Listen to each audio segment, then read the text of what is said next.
Hi, Bumbo. I think I want to film a video today. What are you gonna film? One of those makeup track things. Like baking or contouring with a knife? With a knife? Yeah, you guys do the craziest things. Bree!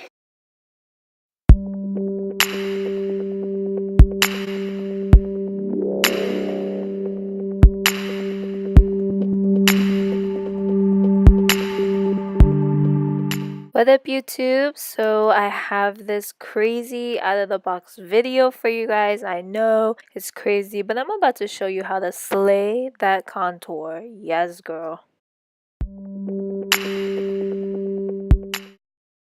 To create the scars, it's mostly makeup and toilet paper. So you're just gonna need a foundation of your shade, eyeliner, NYX Wonder Pencil, a NYX lip liner, NYX matte lipstick, both red, eyelash glue, and cosmetic wedges to apply all of these wonderful products to your face. I recommend 3 or 2.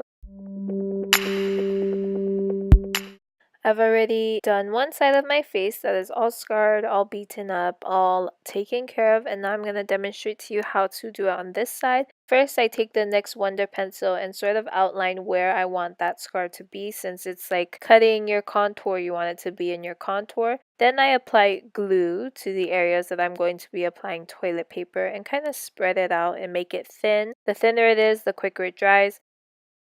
Beforehand, you're going to want to prep the toilet paper, so you're going to need 2-ply toilet paper, and that just means that it's more thicker and you're able to split it into 2 like so that you have thinner pieces of toilet paper to work with. And then you're going to want to strip it.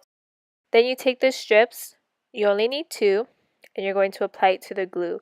You want your strips to be kind of jagged, not straight. This will help it to look more realistic, as if you cut yourself.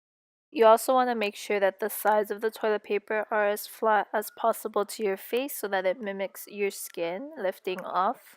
I'm going to put a dab of eyelash glue onto a cosmetic wedge and dab that all over the toilet paper to blend it in more into the skin. You're going to want to let it dry, but if you want to let it dry quicker, you can grab a blow dryer, put it on cool, and hold it there for like 30 seconds. And before you start applying makeup, you want to make sure it's completely dry. So now to start creating the scar, you're going to go in with the red lip liner first. This just kind of lays down a base. Then you're going to go in with the black liquid liner, and this is going to deepen up the scar and give you some depth and shadows. Then I went in with my foundation to cover up the toilet paper so that it looks more like my skin. Then next I went in with the red lip liner again to re-emphasize the blood, the goriness. Then I went over with brown eyeshadow, and this actually helps it to look more realistic. The dirtier it is, the not so opaque the colors are, the more real it is. And that means the red not being a true red, the black not being a true black, the brown not being a true brown. It has to mix all together and make it like as if it's this bloody cut. The application process is repetitive. It is red lip liner, black liquid eyeliner, brown eyeshadow. Repeat, repeat, repeat. And this just helps to deepen it up, blend the colors together, and this is what really helps it to make it look realistic. But that's the beautiful thing about art, is at first it may not look good, but the more you work to it and the more effort that you put, it will look amazing. Next, you're going to take a bobby pin and bend it. So bend it to where it doesn't look like a bobby pin anymore. You're going to apply some eyelash glue to the back of your hand, and you're going to swipe some of the glue onto the bobby pin. Kind of pick it up like so. And this is how I create the little cuts. You swipe it onto the skin and it'll make it as if you cut yourself and the skin is raised on the side. So I'm applying it to various parts of my face, but I want to keep it on the outer parts except down the nose, because it's like as if we're contouring, like we slayed our contour. Once you let the glue dry, you can go in with a red lip liner and start to fill it in so that it resembles blood. The more choppy it is, like it's not smooth to fill in, the better it is, because it's as if you cut your skin. You don't ever cut your skin completely clean. There'll be chunks of skin within the blood. So using eyelash glue helps to give it that texture to make it more realistic. Give it dimension so that it's not so flat. Then you're going to go over it with brown eyeshadow.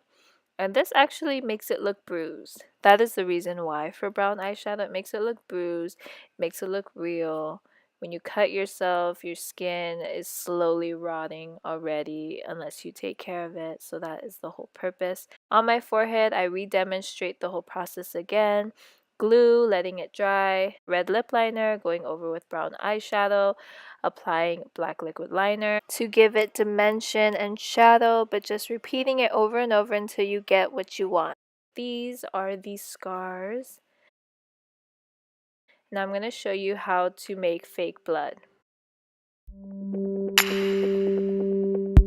You are going to need corn syrup, a red coloring dye, blue coloring dye, a bowl to mix it all in, and something to stir it with. It doesn't have to be a knife, but you know, slay. You're going to squeeze out as much corn syrup as you need. I only needed that much for my face. I did about 40 to 50 drops of red. I mixed it up a little bit, and then I added 2 drops of blue dye. Literally 2. And it just helps to deepen up the red, make it look more real. And then I took a toilet paper and I just swiped some of the food coloring off to the side to make sure that it was the color I needed. Then I also applied it to my hand to make sure. Used a brush to apply the fake blood to my face. I just used a brush that I really didn't care about, but I wanted to use a smaller brush to really get into the little scars that I do have on my face. Because the corn syrup is pretty thick, the blood is not going to drip as fast. If you want it to be drippy and thin, just add water and it'll thin it out. But I didn't want the blood to drip too fast because I still had to record the intro of my video and didn't want it to be all over the place. This is the final look. I hope you guys enjoyed the tutorial. I know it's different, out of my range, but it is an entry for the NYX Face Awards. I hope you guys like it. I'll see you in my next one, and slay that contour.